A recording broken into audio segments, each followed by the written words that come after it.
Bonjour à tous, on va aborder le chapitre 2, donc on est toujours sur la capacité. On avait vu au chapitre 1, c'était le titre exact, c'était la capacité de contracter pour soi-même. Chapitre 2, la représentation.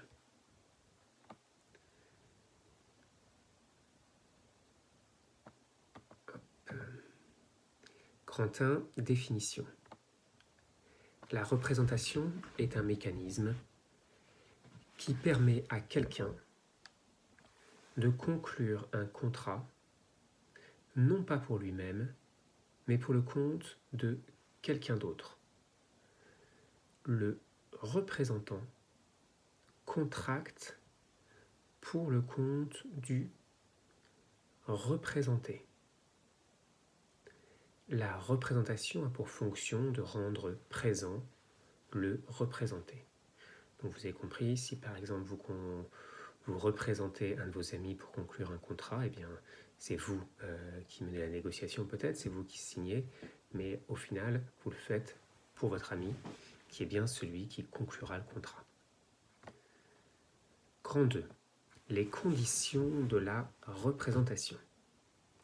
Il existe 3 conditions pour que le représentant puisse engager le représenté. Je vais les citer, puis après on les étudiera en détail pour chacune d'entre elles. Première condition, le représentant doit être investi d'un pouvoir de représentation. Deuxième condition, le représentant doit prendre la qualité de représentant. Troisième condition, le représentant doit être animé par la volonté de contracter. Donc 2.1, le pouvoir de représentation. Une personne ne peut en engager une autre que si elle a été dotée préalablement d'un pouvoir à cet effet et qu'elle agit dans les limites de ce pouvoir. Le pouvoir peut lui avoir été octroyé de 3 manières. Première manière, petit 1, petit a, comme vous voulez. Pouvoir légal. Exemple, les parents ont le pouvoir de représenter leurs enfants.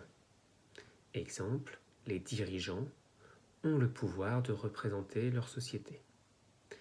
Deuxième type de pouvoir, pouvoir judiciaire.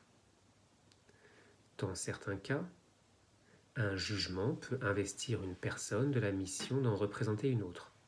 Exemple, un administrateur provisoire peut représenter une société qui est en redressement ou en liquidation judiciaire.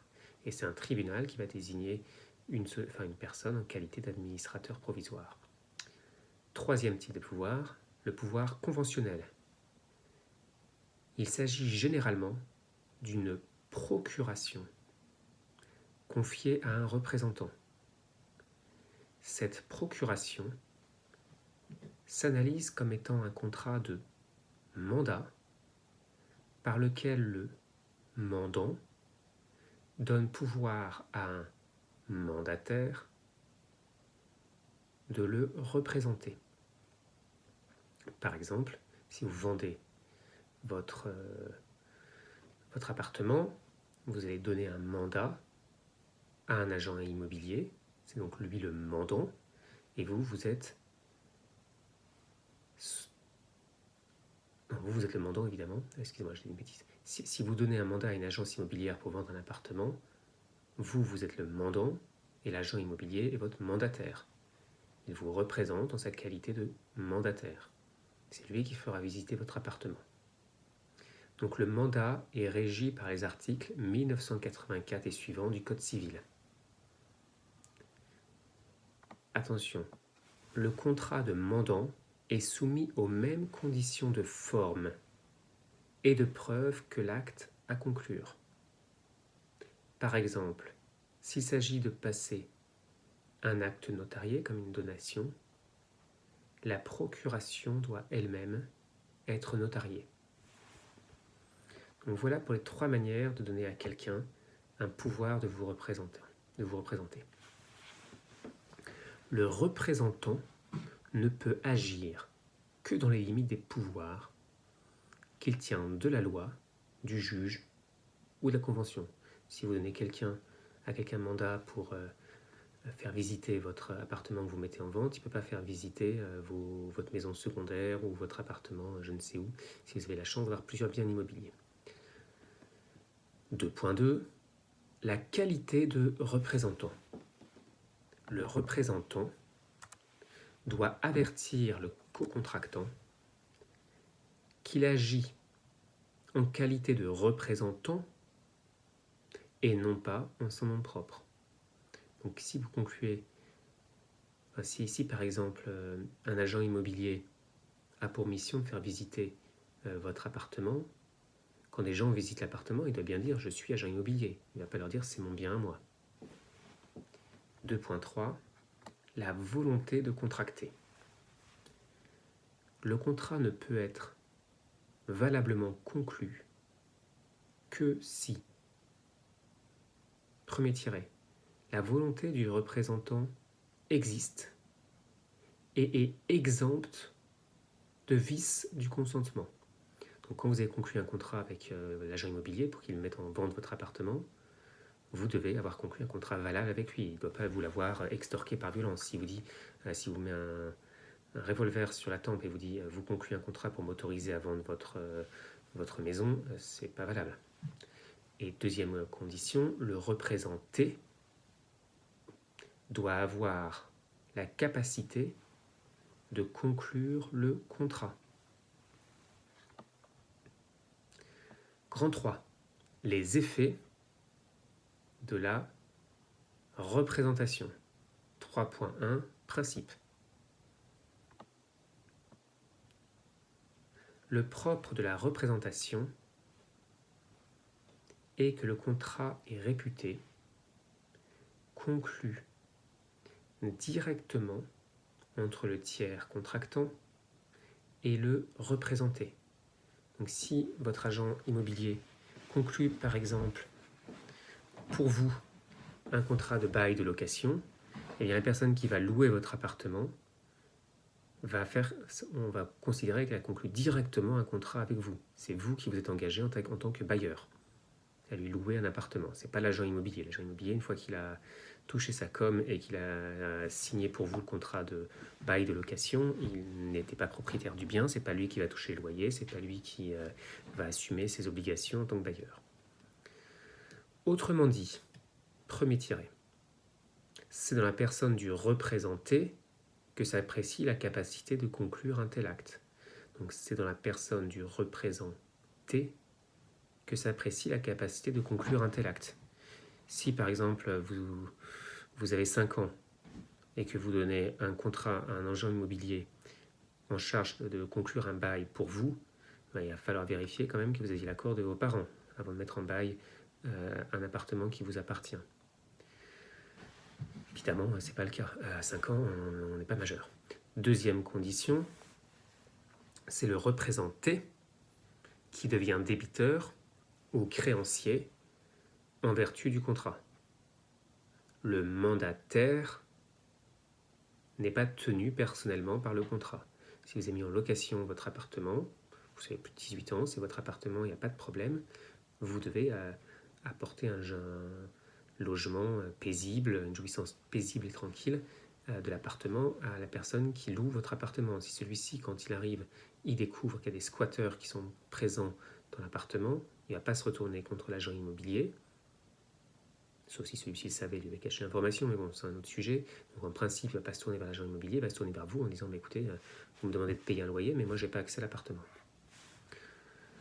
Nouveau paragraphe. La transparence du représentant n'est cependant pas totale. Il en découle 2 conséquences. Première conséquence, l'existence d'un vice du consentement, on les a vus, dol, violence, erreur, peut s'apprécier en la personne du mandataire. Si c'est lui qui a été victime d'un dol, d'une erreur ou d'une violence, le consentement qu'il a donné au nom de son mandant est vicié. Et le mandant peut s'en prévaloir pour obtenir la nullité du contrat. Donc si votre agent immobilier, pendant qu'il faisait visiter l'appartement, il a eu affaire à quelqu'un qui lui a mis un pistolet sur la tempe en lui disant vous allez signer ce contrat de location, évidemment l'agent immobilier, il a été victime d'un acte de violence, il a signé un contrat, mais ce contrat ne saurait engager celui qui avait donné mandat. Parce que l'agent immobilier était victime d'un vice du consentement, un acte de violence de la personne qui voulait absolument avoir cet appartement en location. Deuxième conséquence plutôt, si le mandataire a commis une faute à l'égard du tiers contractant lors de la conclusion du contrat, il est personnellement responsable de cette faute envers le tiers, même s'il agit sur les instructions de son mandant. Il est personnellement responsable de cette faute envers le tiers, même s'il a agi sur les instructions de son mandant. Donc si l'agent immobilier a tenté de mentir sciemment à quelqu'un lorsque le contrat de location a été conclu, eh bien l'agent immobilier peut voir sa responsabilité engagée, même s'il a respecté les consignes de son donneur d'ordre. 3.2. L'exception, le cas du dépassement de pouvoir.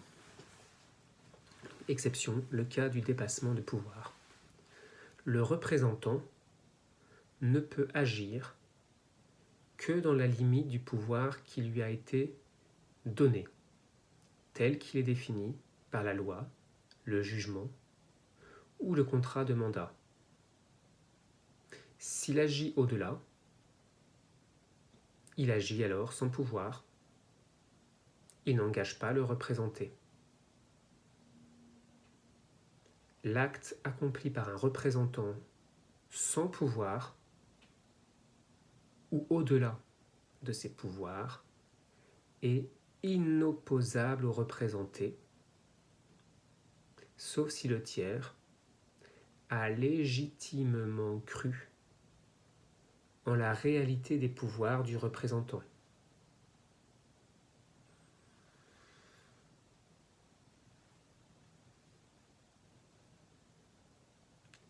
Auquel cas, si le tiers était de bonne foi et ignorait que l'acte était accompli par un représentant sans pouvoir, le tiers contractant peut en invoquer la nullité.